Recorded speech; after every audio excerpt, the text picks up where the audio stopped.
CM Revanth Reddy ने तेलंगाना के लोगों को नए साल की शुभकामनाएं दी हैं। सभी के सहयोग से राज्य में जनता की सरकार स्थापित हुई है। उन्होंने कहा, लोहे की बाढ़ हटा दी गई है, प्रजापालना में शामिल हो गए हैं। उन्होंने लोकतंत्र की बहाली और नागरिकों की आज़ादी का वादा निभा रहे हैं। सीएम रेवंत रेड्डी ने कहा, 6 में से 2 गारंटी लागू कर दी गई है। वे नए साल में बाकी गारंटी लागू करने को तैयार है। हर उस व्यक्ति को कल्याण प्रदान किया जाएगा जो इसका हकदार है। उन्होंने राज्य के विकास में अग्रणी रहने की कामना की। उन्होंने कहा, युवा उनकी सरकार की प्राथमिकता है। सरकार युवाओं को आधुनिक तकनीक उपलब्ध कराकर उनके भविष्य की गारंटी की दिशा में कदम उठाएगी। नए साल के मौके पर आज हैदराबाद और तेलंगाना के अन्य जिलों के स्कूलों में छुट्टी की घोषणा की गई है। सबसे पहले तेलंगाना सरकार ने आज सामान्य अवकाश घोषित करते हुए छुट्टियों की एक सूची जारी की है। जनवरी में हैदराबाद और तेलंगाना के अन्य जिलों के स्कूलों में 14, 15 और 26 तारीख को छुट्टियां रहेंगी। जहां 14 जनवरी को भोगी के लिए स्कूल बंद रहेंगे, वहीं 15 को संक्रांति और 26 को गणतंत्र दिवस की छुट्टियां होंगी। इसके अतिरिक्त 16 तारीख को कनुमू के कारण ऑप्शनल अवकाश है। हैदराबाद और तेलंगाना के अन्य जिलों के स्कूल मार्च 2024 में होने वाली एसएससी परीक्षा की तैयारी कर रहे हैं। शिक्षा विभाग द्वारा जारी हालिया प्रेस नोट के अनुसार एसएससी परीक्षाएं सोमवार 18 मार्च से शुरू होंगी और मंगलवार 2 अप्रैल को समाप्त होंगी।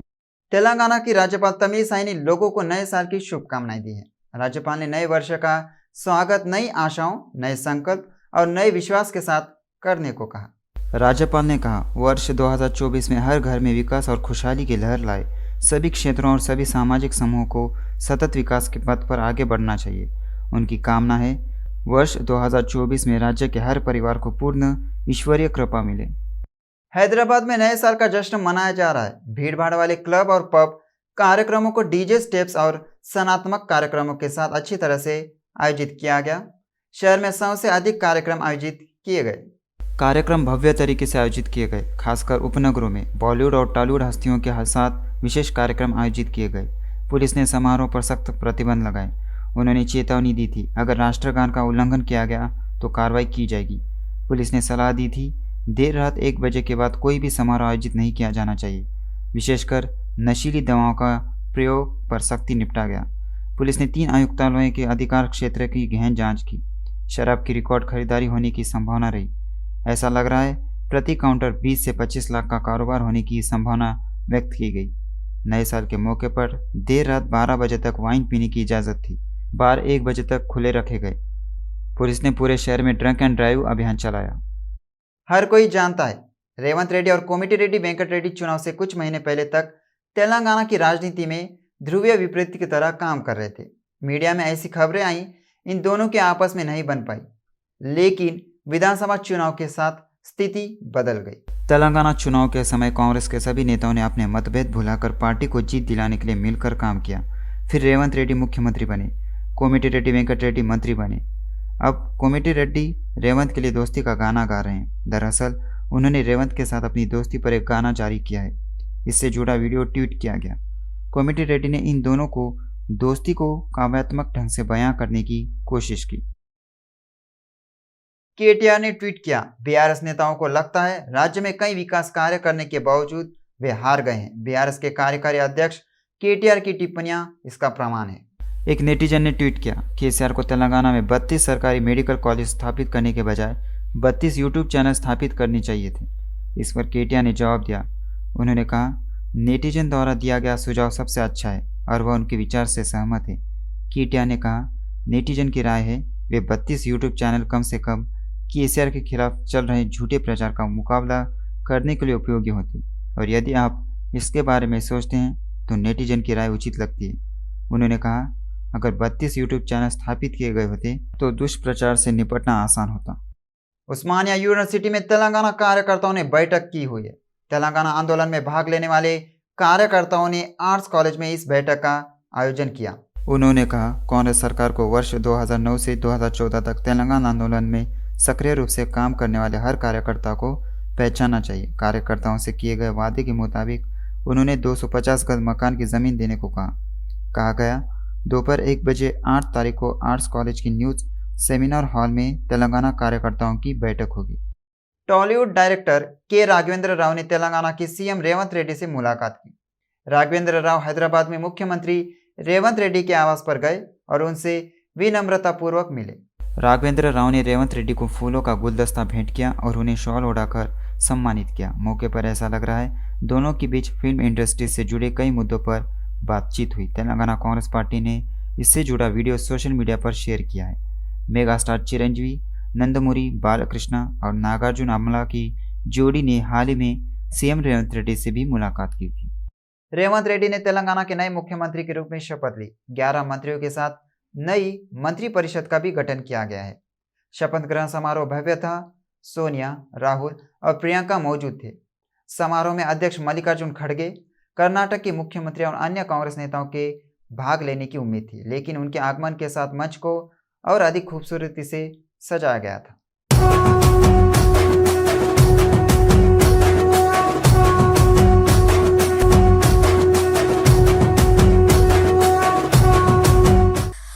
कांग्रेस सरकार की मुखिया और तेलंगाना के दूसरे मुख्यमंत्री के रूप में रेवंत रेड्डी ने शपथ ली थी।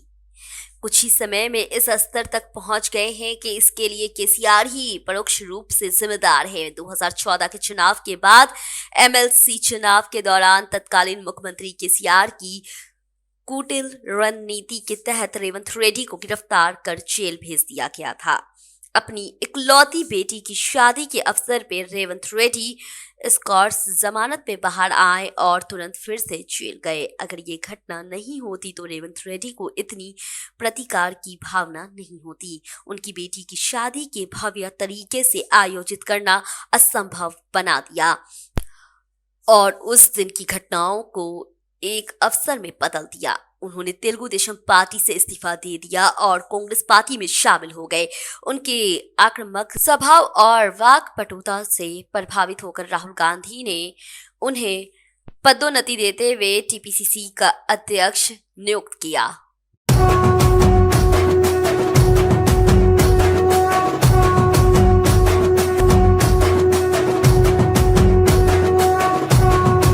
तेलंगाना टीपीसीसी अध्यक्ष के रूप में रेवंत रेड्डी ने अपनी विश्व रूप दिखाई है। वहीं केसीआर की व्यूह रचनाओं से पतन की ओर से जा रही कांग्रेस पार्टी में रेवंत ने प्राण फूंक दिए। इस पृष्ठभूमि में इधर भारतीय राष्ट्रीय समिति और उधर भारतीय जनता पार्टी द्वारा दी गई रणनीतिक गलतियों के साथ केसीआर के विकल्प के रूप में लोगों ने कांग्रेस पार्टी को पहचाना और समर्थन किया है।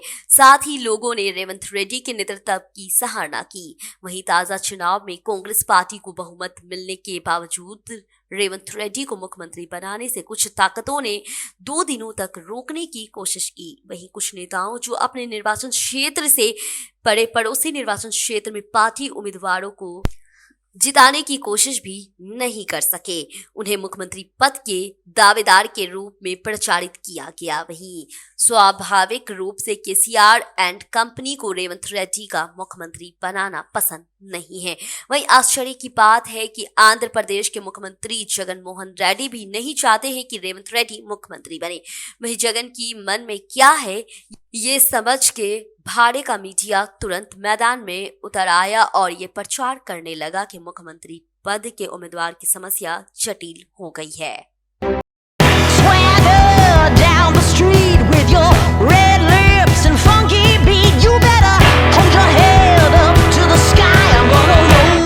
गांधी ने वास्तविक नतीजों से पहले कांग्रेस के सत्ता में आने पर रेवंत रेड्डी को मुख्यमंत्री बनाने का फैसला किया। कुछ नेताओं को इस बात की जानकारी है या नहीं, लेकिन कांग्रेस के कुछ विधायक सीएम बनने की आस में दिल्ली गए। वहीं भाड़े की मीडिया ने अपनी भूमिका निभाई। ऐसे समय में राहुल गांधी ने कांग्रेस अध्यक्ष मल्लिकार्जुन खड़गे के आवास पे गए और स्पष्ट कर दिया कि मुख्यमंत्री के रूप में रेवंत रेड्डी के नाम की घोषणा बिना किसी शोर शराबे के शाम तक की जानी चाहिए। इसके बाद भट्टी विक्रमार्क और उत्तम कुमार रेड्डी, जिन्होंने मुख्यमंत्री पद की आशा रखने वाले, उनके बगल में बैठे और पार्टी के महासचिव केसी वेणुगोपाल ने मुख्यमंत्री के रूप में रेवंत रेड्डी के नाम की घोषणा कर दी है। वहीं आखिरकार रेवंत रेड्डी को मुख्यमंत्री का पद मिल गया है, जिसका उन्होंने लक्ष्य रखा था। ये कहने में कोई अतिशयोक्ति नहीं होगी कि तेलंगाना की राजनीति में इतनी तेजी से उभरने वाला कोई दूसरा नेता नहीं है। क्या रेवंत रेड्डी उनमें से इतना जुनून और दृढ़ता पैदा करने के लिए केसीआर के प्रति आभारी होंगे या नहीं, यह अलग बात है।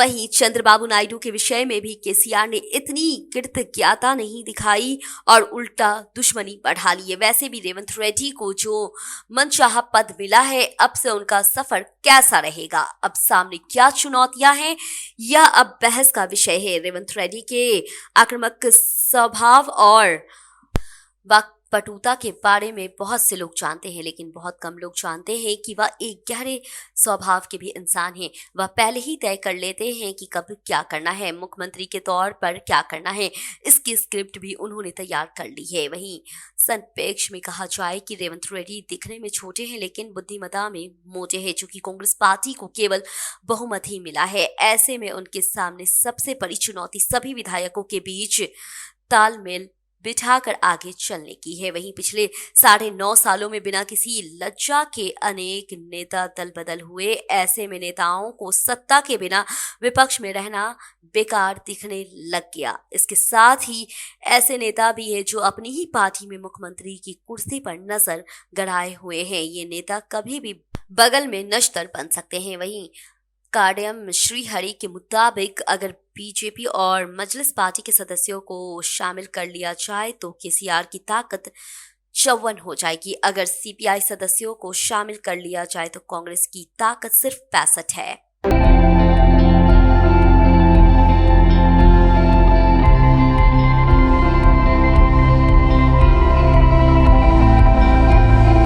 तात्पर्य यह है कि यदि 6-7 विधायक एकजुट हो जाए और बाजू की तरफ देख ले तो सरकार गिर सकती है। भले ही रेवंत रेड्डी को राहुल गांधी का कितना भी समर्थन हो, लेकिन अब एकमात्र चीज मायने रखती है कि वह एक विधायकों का समर्थन है जो नेता चुनाव से पहले बीआरएस में शामिल होने के लिए तैयार थे और केसीआर के साथ गलत समझौता किया, वे भी कांग्रेस पार्टी की ओर से जीते हैं।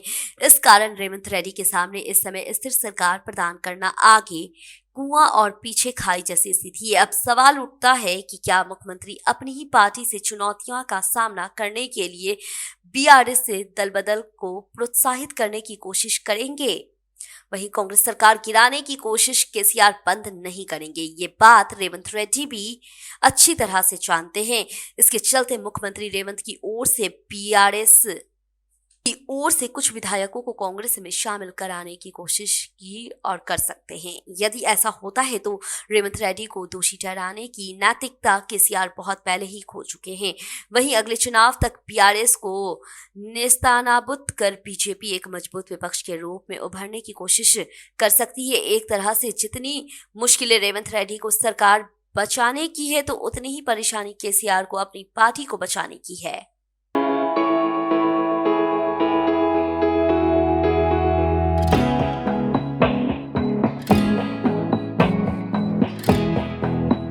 तेलंगाना राजनीतिक चेहरे पे स्पष्टता पाने के लिए हमें लोकसभा चुनाव का इंतजार करना होगा। वहीं संबंधित पार्टियों का भविष्य अगले 3 से 4 महीने में होने वाला है। लोकसभा चुनाव में जनता के फैसले पे निर्भर करेगा। वहीं लोकसभा चुनाव आने वाले हैं और प्रधानमंत्री मोदी के आकर्षण से भाजपा अच्छी खासी सीटें जीत सकती है। वहीं कांग्रेस पार्टी भी अधिकांश सीटें जीतने की कोशिश करेगी क्योंकि वह राज्य में सत्ता में है।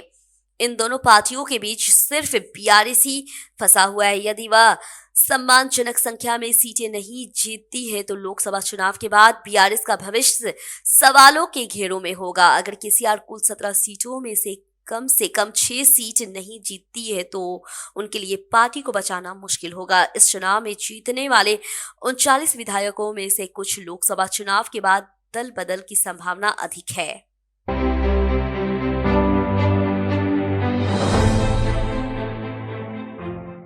राचकोंडा कमिश्नर सुधीर बाबू ने कहा, राउडी शीटर्स में बदलाव आना चाहिए और समाज में अच्छे इंसान बनकर जीना चाहिए।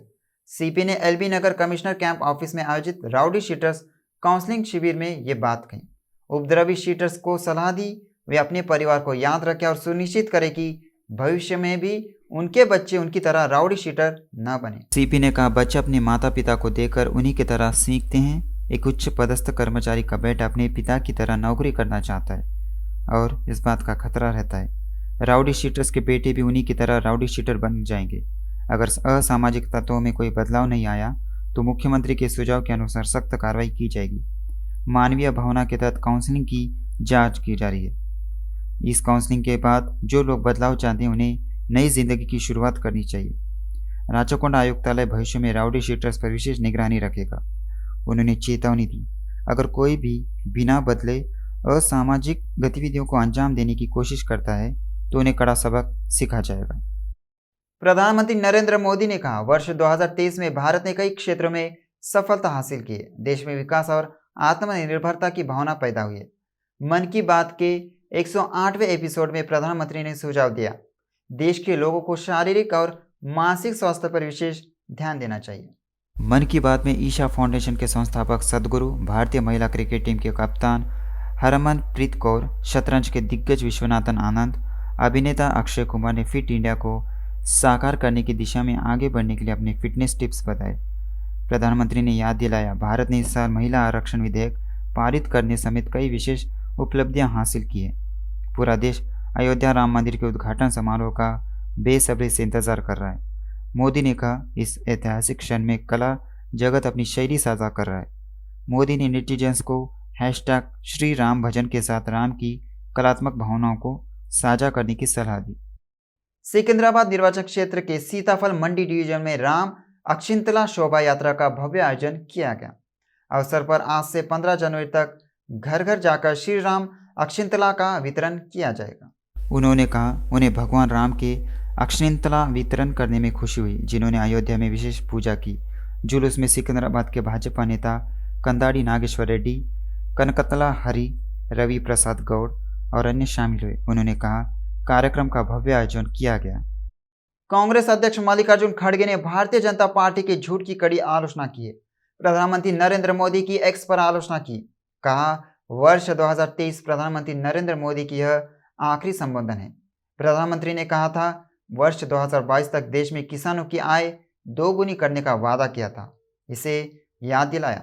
उन्होंने अपनी टिप्पणी में कहा, मोदी ने हर भारतीय को घर 24 घंटे बिजली और $5 ट्रिलियन की अर्थव्यवस्था में विस्तार करने का आश्वासन दिया था। इस आश्वासन का क्या हुआ? कांग्रेस अध्यक्ष ने लिखा, उनमें से कोई भी वादा पूरा नहीं किया गया। हर भारतीय मोदी की जुमले को पहचानने लगा है। बीजेपी का झूठ कितना मजबूत है, इस पर भी गौर कर रहा है। कांग्रेस महासचिव जयराम रमेश एक्स पर आलोचना की है। बीजेपी सरकार 10 साल से जनगणना तक नहीं कर पाई है, जो होनी चाहिए। महालक्ष्मी योजना के कारण सिटी बसों में यात्रियों की संख्या बढ़ने के कारण आरटीसी ने अहम फैसला लिया है। फैमिली 24 और T6 टिकट जारी किया जा रहा था, उसे रोक दिया गया है। इस मामले का खुलासा कंपनी के MD VC सज्जनार ने एक्स पर किया। उन्होंने कहा, आज से इन टिकटों को जारी करना बंद कर दिया जाएगा। MD ने कहा, यात्रियों को टिकट जारी करने के लिए कंडक्टर को अपना पहचान पत्र दिखाना होगा। कंडक्टर को टिकट में उनकी उम्र दर्ज करनी होगी। बसों में मौजूद भीड़ के कारण इस प्रक्रिया में देरी हो रही है। यह अंततः यात्रा के समय को प्रभावित करता है। इससे यात्रियों को असुविधा हो रही है। सज्जनार ने कहा, इस संदर्भ में फैमिली 24 और T6 टिकट वापस लेने का निर्णय लिया गया है। BC वेलफेयर एसोसिएशन के राष्ट्रीय अध्यक्ष जाजुला श्रीनिवास गौड़ ने कहा, BC जाति गणना से ही BC को राजनीतिक हिस्सेदारी मिलेगी। इस संबंध में बशीरबाग स्थित प्रेस क्लब में कहा, कांग्रेस सरकार द्वारा घोषणा पत्र में किए गए वादे के अनुसार BC की जाति जनगणना तुरंत की जानी चाहिए। जाजुला ने याद दिलाया, राहुल गांधी और CM रेवंत रेड्डी ने राज्य में कांग्रेस सरकार आने के तुरंत बाद BC की जनगणना कराने और शिक्षा, रोजगार और राजनीति के क्षेत्र में BC के लिए 42% आरक्षण प्रदान करने का वादा किया है। इस बीच चुनाव आयोग ने चुनाव प्रक्रिया शुरू कर दी है, क्योंकि सरपंचों का कार्यकाल 31 जनवरी को समाप्त होने जा रहा है। उन्होंने कहा, बिना आरक्षण बढ़ाए चुनाव कराए गए तो BC के साथ अन्याय होगा। देश में कोरोना के मामले दिन ब दिन बढ़ते जा रहे हैं। नए सब वेरिएंट सामने आने से वायरस का प्रसार तेजी से बढ़ रहा है। पिछले 24 घंटों में देश भर में 841 लोग इस वायरस से संक्रमित पाए गए। इसके साथ ही देश में सक्रिय मामलों की संख्या 4309 हो गई है। अधिकारियों ने कहा, करीब 7 महीने बाद इस स्तर पर मामले दर्ज किए गए हैं। अधिकारियों ने कहा, पिछले 19 मई को देश में 845 नए मामले सामने आए थे। इसके बाद नए मामलों में संख्या धीरे धीरे कम होती गई। हाल ही में अधिकारियों ने देश में कोरोना JN1 उप प्रकार के प्रसार का पता लगाया है। बताया जा रहा है, इस वायरस से 3 लोगों की मौत हो गई। चिकित्सा अधिकारियों ने केरल में इस वायरस से पीड़ित लोगों की पहचान कर ली।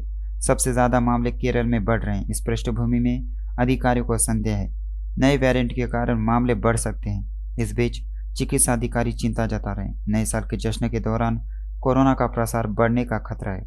कोरोना संक्रमण के बिना जश्न मनाने का सुझाव दिया गया है।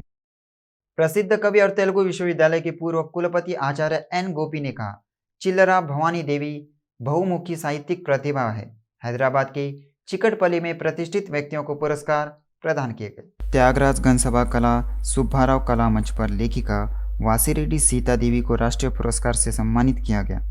कार्यक्रम का आयोजन वंशी रामराजू की अध्यक्षता में किया गया। चिल्लरा भवानी देवी को आचार्य गोपी पुरस्कार से सम्मानित किया गया। उन्होंने कहा, भले ही सीता देवी को सरकारी पुरस्कार नहीं मिला, लेकिन यह एक बड़ा रिकॉर्ड है। उन्हें लोगों के दिलों में जगह बनाने का अवसर मिला। एलबी नगर एसओटी पुलिस ने शहर के मीरपेट में नशीली दवाओं की तस्करी करने वाले गिरोह को गिरफ्तार किया है। नए साल के जश्न के दौरान कुछ लोगों ने गैंग बनाकर नागारा में नशीली दवाएं बेचने की कोशिश की।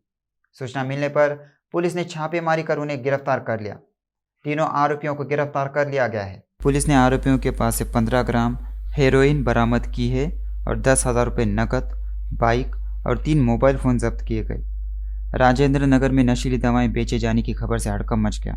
एसओटी पुलिस ने शिवरामपल्ली में एक अपार्टमेंट की तलाशी ली। सॉफ्टवेयर इंजीनियर संध्या, अर्जुन और डेविड को गिरफ्तार कर पूछताछ की जा रही है। उनके पास से 2.7 ग्राम MDMA ड्रग जब्त किया गया। उस्मानिया यूनिवर्सिटी पुलिस स्टेशन के अंतर्गत तारनाका सिग्नल पर 2 आरटीसी बसें आपस में टकरा गई। अफजलगंज से कुशाईगुड़ा जा रही बस चेंगीचेला से सिकंदराबाद जा रही बस से टकरा गई। आरटीसी स्टाफ ने कहा, इस हादसे में कोई घायल नहीं हुआ है। उन्होंने कहा, इस दुर्घटना में 2 बसें आंशिक रूप से क्षतिग्रस्त हो गई। हालांकि यात्रियों का आरोप है हादसा ड्राइवर की लापरवाही से हुआ है। भारतीय रेलवे ने नवंबर 2023 तक रिकॉर्ड 1015.6 मीट्रिक टन माल ढुलाई की है। पिछले वर्ष की इसी अवधि की तुलना में माल लदान में 36.9 मीट्रिक टन की वृद्धि हुई।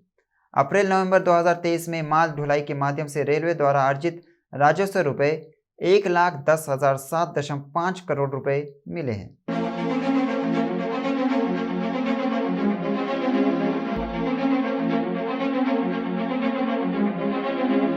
माल ढुलाई राजस्व पिछले वर्ष की इसी अवधि की तुलना में रुपये 4,102.4 करोड़ की बढ़ोतरी। रेलवे ने नवंबर 2023 में 128.4 मीट्रिक टन माल ढुलाई की। पिछले वर्ष की इसी अवधि की तुलना में 4.3% का सुधार। भारतीय रेलवे ने अप्रैल-नवंबर 2023 के दौरान 1,015.669 मीट्रिक टन की कुल माल ढुलाई हासिल की है, जबकि पिछले साल की लोडिंग 978.724 मीट्रिक टन थी, जो पिछले साल की इसी अवधि की तुलना में लगभग 36.945 मीट्रिक टन का सुधार है। रेलवे ने पिछले साल की तुलना में रुपये 1,05,905.1 करोड़ रुपए 1,10,007.5 करोड़, जो पिछले वर्ष की इस अवधि की तुलना में लगभग रुपये 4,102.445 करोड़ की आय अधिक है।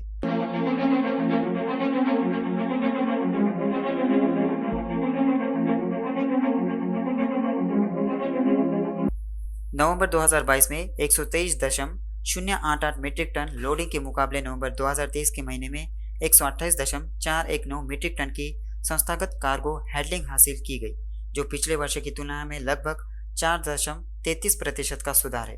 व्यापारिक आय रुपये नवंबर 2022 में रुपये नवंबर 2023 में माल ढुलाई राजस्व 13,559.83 करोड़ रुपए की तुलना में 14,077.94 करोड़ हो गया। इस प्रकार पिछले वर्ष की तुलना में लगभग 3.82% का सुधार हुआ।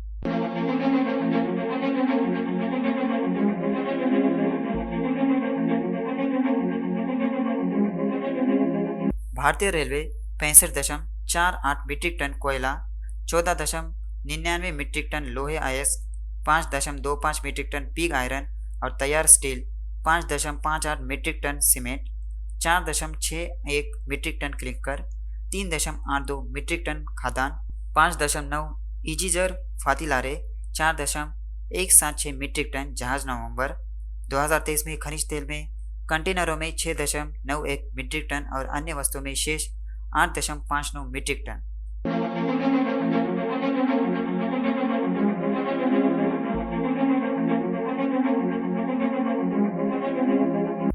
कार्गो के लिए भूख के सिद्धांत का पालन करते हुए भारतीय रेलवे ने प्रतिस्पर्धी दरों पर सेवा वितरण के साथ साथ व्यापार करने में आसानी में सुधार के लिए निरंतर प्रयास किए। सक्रिय नीति निर्माण और व्यवसाय विकास इकाइयों के काम द्वारा समर्थित ग्राहक केंद्रित दृष्टिकोण ने रेलवे को यह महत्वपूर्ण उपलब्धि हासिल करने में मदद की।